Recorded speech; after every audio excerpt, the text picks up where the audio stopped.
आज रविवार है। जो लोग दफ्तर जाते हैं उनके लिए इस रविवार का महत्व बहुत बड़ा है। अगर आपकी कंपनी में 5 डेज वर्किंग है तो शनिवार और एतवार आपको जीने के लिए मिलता है। लेकिन असल जिंदगी में आप कितना जी पाते हैं इन 2 दिनों में, ये आपसे बेहतर कौन जानता होगा। क्या आप सच में जी पाते हैं या फिर आप 5 दिन के बाद जो बचे कार्य हैं वो कब इन दिनों में करने में निकल जाते हैं 2 दिन, आपको मालूम ही नहीं चलता।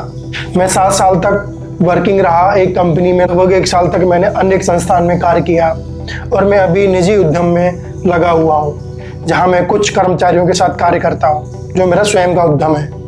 लेकिन पिछले 7-8 साल मैंने जो कार्य किया ऑफिस के अंदर, बड़ी बड़ी मीनारों के बड़े बड़े दफ्तरों में, उसमें असल ज़िंदगी में क्या होता है वो मैं भी जान चुका हूँ। जो एक समय पर हमें लगता था कि इन बड़ी बड़ी इमारतों में बड़े बड़े मालों के बीच जो लोग काम करते हैं, जो टाई पहन के आते हैं, एकदम चमकती हुई ड्रेस पहनते हैं, वो कितने खुश लोग हैं, वो क्या लाइफ जी रहे हैं। ऐसी लाइफ हमें भी जीने को मिले, ऐसा हम सोचते थे। लेकिन जब उन बिल्डिंग्स में जाके, उन्हीं दीवारों के बीच जाके, चमकती दौड़ती ज़िंदगी के बीच जाके हमने काम किया तो पता चला कि वहाँ तो मजदूर भी काम नहीं करते, वहाँ तो मजबूर लोग काम करते हैं। मजदूर फिर भी अपनी मर्जी से आता है, लेकिन मजबूर अपनी मर्जी से नहीं आता।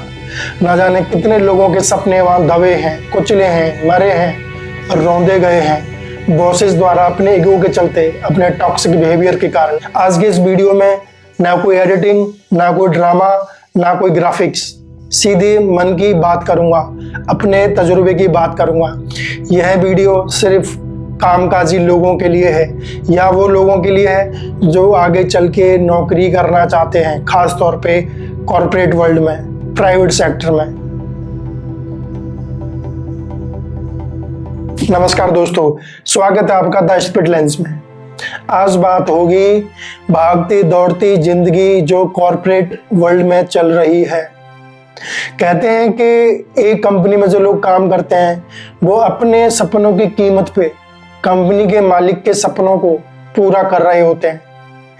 एक बड़े आदमी ने, एक बड़े पूंजीपति ने, एक या सफल उद्यमी ने अपने सपने को पूरा करने के लिए बहुत सारे लोगों को हायर कर लिया और उनको महीने की एक सैलरी दी ताकि वो अपने सपनों को, अपने उद्देश्यों को, अपने गोल्स को भूल जाए और मेरे सपने को पूरा करने में अपने जी जान ताकत लगा दे।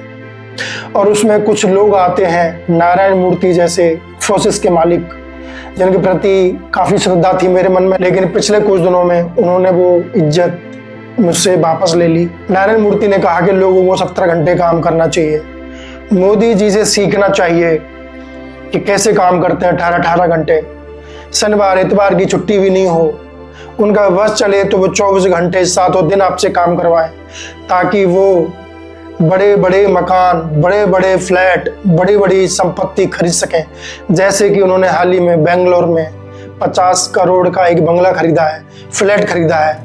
इससे पहले इसी बिल्डिंग में किंगफिशर जो टावर है, I am sure if I am not wrong, उनकी पत्नी सुधा मूर्ति जी ने भी खरीदा था। मुझे किसी के बड़े बड़े घर खरीदने से, फ्लैट खरीदने से दिक्कत नहीं है, खरीदिए, 100 करोड़ का खरीदिए, आइलैंड खरीदिए, लेकिन मजबूरों से रात दिन काम करवा के, उनकी मेहनत 100 रुपये की करवा के और पैसा उनको 20 रुपये दे के ये मत करिए। आप उनके खून से सींचे गए पैसे से महल दीवारें खड़े मत कीजिए। अगर आप उनसे मेहनत करवाते हैं दिन रात तो उनको उनका हक भी दीजिए। लेकिन जब सैलरी की बात आती है, प्रमोशन की बात आती है, इंक्रीमेंट की बात आती है, तो आप सिवाय शाबाशी के please wait for next year के या फिर ट्राई हार्ड के अलावा भी कुछ बोलिए।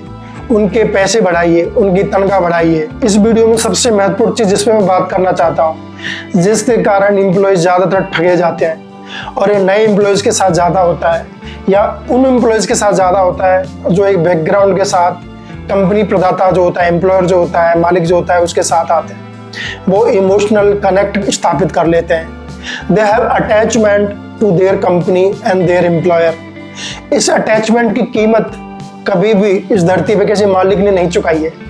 इस अटैचमेंट की कीमत सिर्फ और सिर्फ एम्प्लॉय चुकाता है। कॉर्पोरेट वर्ल्ड में करता हुआ व्यक्ति जो नौकरी कर रहा है कि मैं अच्छे ऑफर ठुकरा दूं, मैं अच्छे व्यक्तियों के इंक्रीमेंट ठुकरा दूं, लेकिन इस व्यक्ति के साथ रहूं, इस तरह का व्यक्ति ही असली कीमत चुकाता है। वो दम उसकी घुटती रहती है, वो चुपचाप काम करता रहता है, अगले नए साल। वो कई बार बहुत योग्य भी होता है और कई बार योग्य भी नहीं होता है, तो लेकिन उसको कॉर्पोरेट वर्ल्ड में आने वाले मौके तो मिलते ही हैं जिनसे वो चूक जाता है, इमोशनल कनेक्ट, इमोशनल अटैचमेंट के कारण। एक बात याद रखिए दोस्तों, कॉर्पोरेट वर्ल्ड में नो अटैचमेंट।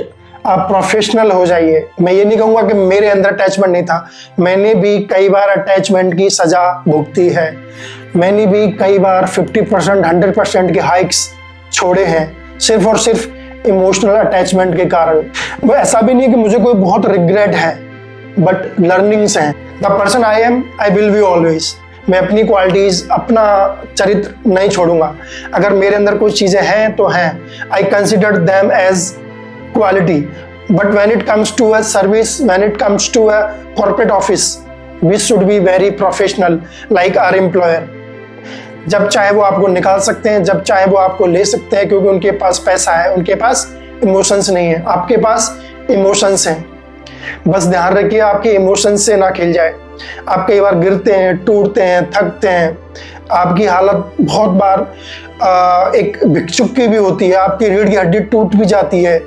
आप ऐसे सर्कमस्टेंसेस में आ जाते हैं कि आपके पास कोई चारा नहीं होता है। तो मैं आपसे कहता हूं कि आप भी इस्तेमाल कीजिए जिस तरीके से आपका इस्तेमाल कोई भी एम्प्लॉयर करता है। Do not have any attachment to any employer, to any company. अब बात करूंगा टॉक्सिक बॉस, टॉक्सिक मैनेजर। मैंने भी बहुत सी रील्स देखी हैं, आपने भी देखी होंगी। Toxic boss, toxic manager is a reality. मैंने काम करते हुए 7 साल में देखा कि टॉक्सिक मैनेजर, टॉक्सिक बॉस सच्ची में होते हैं, और वो इस दर्जे के होते हैं कि वो घर से कसम खा के आते हैं और टारगेट करके आते हैं कि इस एम्प्लॉय को आज जीने नहीं देना है, इस एम्प्लॉय का सप्ताह खराब करना है, इस एम्प्लॉय का महीना खराब करना है, इस कर्मचारी का अप्रेजल होने ही नहीं देना है। ये कितना भी काम करेगा इसका क्रेडिट मैं खा जाऊंगा या खा जाऊंगी। वो एम्प्लॉय जी सर, जी मैडम करते रहते हैं, लेकिन कुछ बोल नहीं पाते।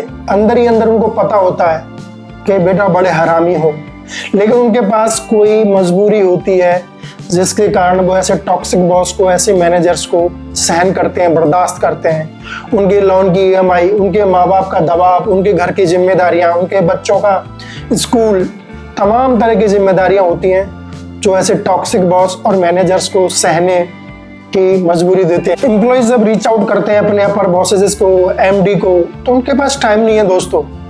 उनके पास टाइम इसलिए नहीं है क्योंकि उनके पास करोड़ों का बिजनेस है, लाखों का लेन देन हो रहा है, करोड़ों का लेन देन हो रहा है, प्रॉफिट लॉस चल रहा है।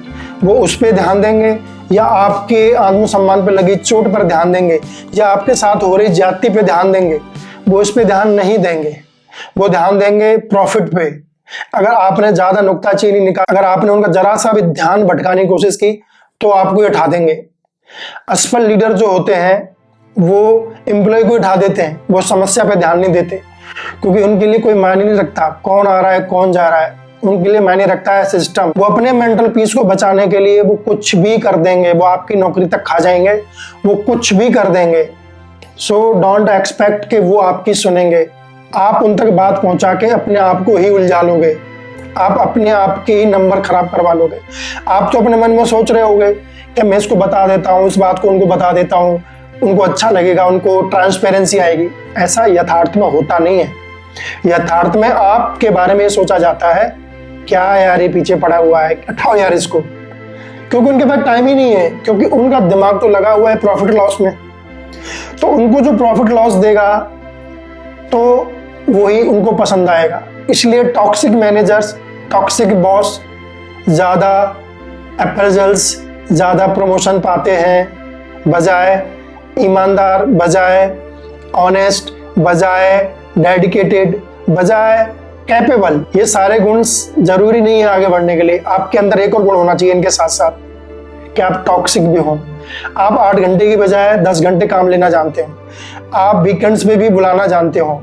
कंपनी की रेवेन्यू शीट ठीक करने के लिए आपके जीवन को नरक बना सके, वैसे मैनेजर्स भी कंपनी को चाहिए। वैसे बॉसेस भी कंपनी को चाहिए।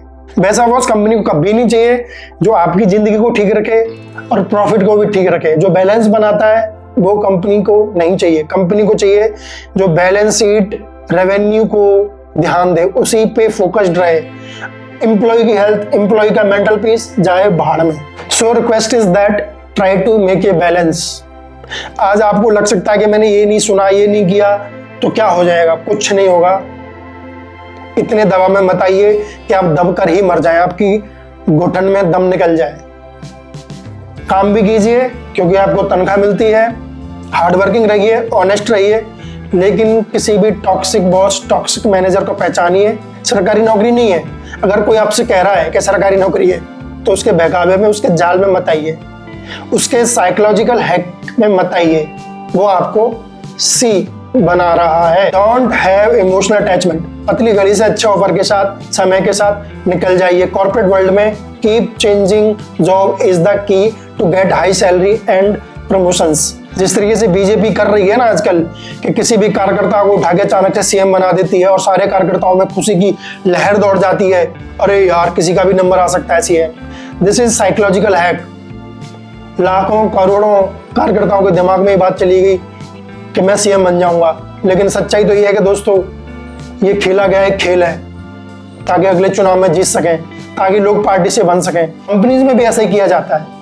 किसी भी बहुत ही निचले स्तर के व्यक्ति को अचानक से बड़ी पोस्ट दे देंगे, सारे एम्प्लॉयज में लहर दौड़ जाएगी, अरे हमारा भी नंबर आ सकता है। देखा वो छोटा सा टीम लीड था, उसको जनरल मैनेजर बना दिया। ये जानबूझ के किया गया है, साइकोलॉजिकल हैक है, ताकि आपके दिमाग को उठाया जा सके, गिरवी किया जा सके और आपको वहां लटका के रखा जा सके कि नेक्स्ट टाइम मेरा भी नंबर आ सकता है। बट नंबर नहीं आएगा दोस्तों। 1000, 2000, 3000, 4000, 5000 की संख्या में लोग होते हैं कंपनीज में, सैकड़ों लोग होते हैं कंपनीज में। एक व्यक्ति के साथ ऐसा 1 साल कर दीजिए, बाकी के 99 लोग लटके रहते हैं इसी उम्मीद में। So it is use and successful practical जो सारी कंपनीज करती हैं, पार्टीज भी करती हैं। अंतिम और सबसे महत्वपूर्ण बात ये कहना चाहूंगा कि अगर आप जॉब कर रहे हैं तो don't give up on your dreams. Dreams को भी फॉलो कीजिए, समय दीजिए। Don't give up your hobbies, छोड़ मत दीजिए, इंटरेस्ट पे काम कीजिए। Try to generate a second source of income. This is like must. Job करते हुए कोई भी हल्का पतला 1000, 2000, 4000, 5000, 6000, 10000 कोई भी सोर्स ऑफ इनकम जनरेट कीजिए ताकि आपकी रीढ़ की हड्डी सीधी रहे और आप कॉन्फिडेंट रहें। जब आपकी रीढ़ की हड्डी सीधी रहेगी, आप कॉन्फिडेंट रहेंगे, तो कोई भी टॉक्सिक मैनेजर आपका हरेसमेंट नहीं कर पाएगा, आपको दबा नहीं पाएगा। आपके अंदर हिम्मत होगी। जब आप ना कहना चाहते हो तो आप ना कह पाएंगे, आपको कोई बात कहनी हो तो आप कह पाएंगे। लेकिन आप मजबूर हैं तो आपका हरेसमेंट होता चला जाएगा, उस पेड़ की डाली की तरह कि जिसको झुकाते हैं तो झुकाते हैं, जब तक झुकाते चले जाते हैं उस डाली को, जब तक कि वो टूट ना जाए। तो आप वो डाली बनना चाहते हैं तो आपकी मर्जी है। होती है मजबूरी, मैं समझता हूँ बहुत लोगों की मजबूरी होती है, और आज मैं शायद ठीक स्थिति में आ गया हूँ, या मेरे पास कोई रिसोर्स था या बैकअप था, या मैंने अपना व्यवसाय शुरू कर लिया, तो आज शायद ये मैं बात कह पा रहा हूँ। लेकिन मैंने बहुत रिस्क सहा है, मैंने बहुत दर्द सहा है, मैंने भी बहुत टेंशन ली है, मैंने भी बहुत स्ट्रेस में रहा हूँ, मैं भी बहुत गिरा हूँ, गिर के संभला हूँ, फिर गिरा हूँ, फिर संभला हूँ, फिर गिरा हूँ। क्योंकि जो आगे निकलते हैं, जो आगे पहुंचते हैं, मेरा तो पता नहीं, मुझे मेरे तो समय की गोद में मेरा भविष्य, लेकिन जो लोग भी बहुत आगे निकले हैं वो संघर्ष से लड़े हैं, वो संघर्ष में जूझे हैं, वो उस पतवार में, वो उस नैया में झूले हैं संघर्ष की में कि इस पार लगेंगे या उस पार लगेंगे। सीधी राह उनकी कभी नहीं रही। जटिल कठिन जीवन उनका बन जाता है, इसमें कोई डाउट नहीं है। निसंदेह उनका जीवन बहुत कठिन होता है, लेकिन अपनी जिंदगी अपने तरीके से, अपने माध्यम से, अपने नजरिए से जीना चाहते हैं, अपने नजरिए से जीते हैं और आगे अपने जीवन को ले जाते हैं। उनका पास होना, उनका फेल होना, उनकी सफलता, उनकी असफलता उनके हाथ में होती है। वो अपने इस बात पर रिग्रेट नहीं करते कि मैंने कोशिश नहीं की, वो कोशिश एटलीस्ट करते हैं। तो वो कोशिश बंद मत कीजिए। Keep doing something else with the job, नहीं तो आपकी जान एक ऐसे चक्कर में फंस जाएगी कि आप हर महीने एक और महीने करके कब कितनी सारी सालें निकाल देंगे, जिंदगी निकालेंगे, आपको पता नहीं चलेगा। मैं जानता हूं ना जाने कितने कर्मचारी अपने ड्राफ्ट में इस्तीफा लिखकर बैठे हुए हैं, कल सेंड करूंगा, कल सेंड करूंगा, कल सेंड करूंगा, वो सेंड ही नहीं कर रहे हैं। मैं आपको बात बता दूं, आपके इस्तीफे की बात आपके मालिक को पता चल गई तो आपको पहले ही निकाल देंगे। उस इस्तीफे को रख के अपने बैठिए। अगर आपने हिम्मत कर ली है, टाइप कर लिया है और रख लिया है तो डाल दो। सेंड इट, देखी जाएगी और कहीं जॉब मिल जाएगा। लेकिन आपने कुछ करने की ठान लिया, कुछ प्लान कर लिया है, तो there will be no perfect time, there will be no perfect plan. आप डाल दीजिए और निकल जाइए, कोशिश कीजिए। कोशिश करना मना नहीं है। आप 5 साल बाद 10 साल बाद रिग्रेट फील करें कि कोशिश कर लेनी चाहिए थी, निकल जाना चाहिए था और मैं निकला नहीं, उस मातम से, उस रिग्रेट से अच्छा है कि आज ये इस्तीफा ड्राफ्ट से निकाल के आज सेंट बॉक्स में डाल दीजिए, सेंट इट। नमस्कार।